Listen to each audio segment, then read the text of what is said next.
Hello, my name is Ben Pearson, the Roadster Tracker, and today I'd like to talk to you about my Tesla Model 3 and why I decided to buy it. Now, as you can see right now, I'm driving here. I'm actually using autopilot, which is a fantastic feature that Tesla has, and I'll admit that it was something that I wanted to see and experience for myself, this ability for a car to nearly drive itself in the right circumstances. I'm on a freeway right now, and I am still paying attention despite recording and driving. So don't worry about me. But why is it that I decided to get this car? And the truth is while there are a lot of features that are very nice about Teslas, and yes, I did splurge in buying the autopilot, it wasn't really required. The real reason I got it is a fantastic deal for the price of car it is. That sounds a little bit crazy to say when you're talking about a $50,000 car, as this one was when purchased without the autopilot. But the truth is it really is in very many ways. And I'm not just talking a luxury car, I'm talking any car at all. You see, before this, I was driving a 2007 Ford Focus, not the base model, but not very fancy, not very many of the bells and whistles. That car was nice and it got me from place to place, but it still used gas. And as things go, I've figured out by doing the math that between a lower cost of maintenance and the much lower cost of electricity compared to a comparable fuel cost, it's actually going to save me a significant amount of money every time I drive. How much? Well, I figured that the cost is about 10 cents per mile for me. The situation will vary, it depends on what kind of a vehicle you're trading in and so on and so forth. But taking into account two things only, the cost of the energy and the cost of the maintenance, I figured this car is saving me about 10 cents per mile. So how far do I have to drive in order to have a break even? Well, $50,000 car compared to, let's just make the math easy, let's say $20,000. That comes out to be about 300,000 miles in order to break even. Now, that sounds like a lot, and it is, but the truth is it's not really that high.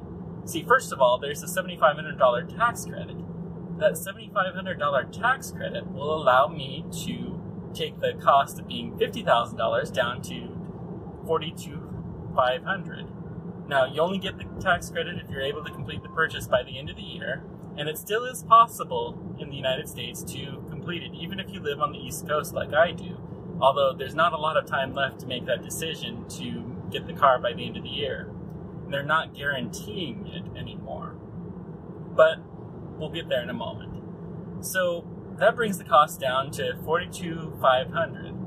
Now, at that cost, it only takes 220,000 miles to break even. Now, for me, I drive about 20,000 miles per day, per year. This is what I get for driving and talking. This 20,000 miles per year means that in about 10 years, I will have recouped the cost compared to getting a base model, relatively modest sedan. So at that, getting this car is no doubt a much better deal. And at the end of 200,000 miles, odds are pretty good that this car is still going to be in pretty decent shape. The drivetrain has been tested for 1,000,000 miles, so it's still pretty likely that that will be working. The batteries, people have done the math and looked at the degradation, they should last for 500,000 miles, so they should still be in pretty good shape at 200,000 miles.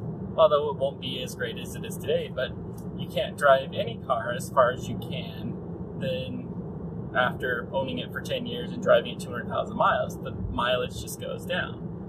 So, other than that, the only things that could really break are the screen or some kind of physical damage to the car, which is entirely possible and probably will have some of that happens. But overall, I figured out that for me, buying a Tesla Model 3 will have me break even in about 10 to 11 years, and at that point in time, I will actually be ahead of the game because I have a car that's more valuable than a comparable car that I would have bought otherwise. My plan is to drive this for about 15 years. So if you drive a car more than, say, 20,000 miles per year, And if you have the ability to charge a car at home and along whatever routes that you commonly go, then buying a Tesla Model 3 can actually not only be a good choice, it can be the best choice for getting your value. And at that, you get this awesome car. This is a very beautiful car, and it's a lot of fun to drive. It's much, much quieter than any other car I've ever owned.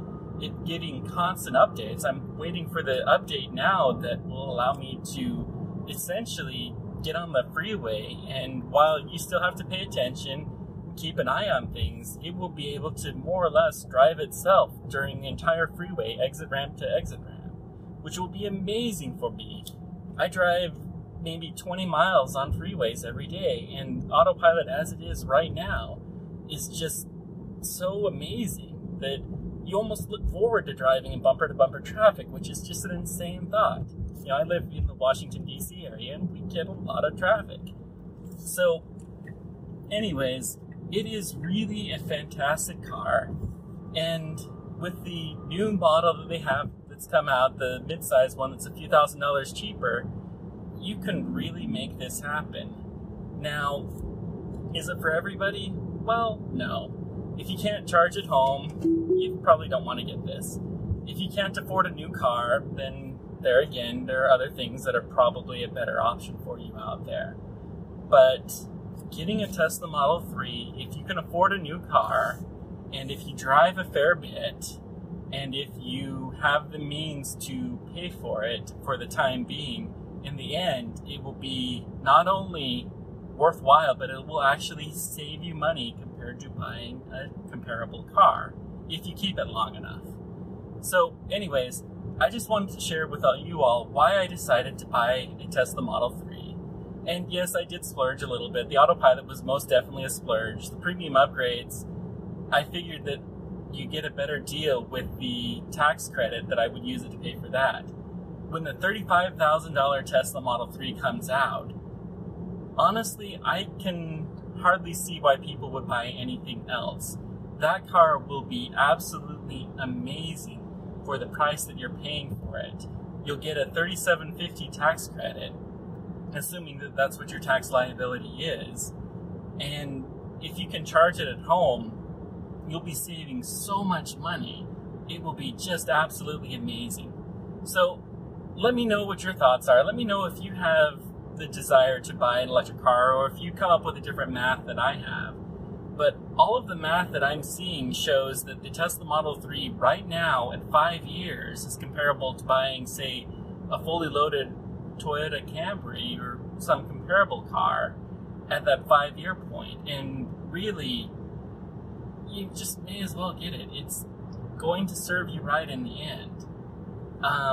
If you do end up getting one, let me know. I have a referral link that I'll leave in the description below, and if you use my credit, you get 6 months of free supercharging. Supercharging is amazing. It doesn't hardly cost anything, and you're able to do quite a bit with it. I've been able to take a 400-mile trip, and I didn't have to stop any longer than I would have on that trip anyways, because of the supercharging network and its ability to charge so quickly. But let me know whatever questions or comments you guys have, and until next time, keep on tracking. Take care.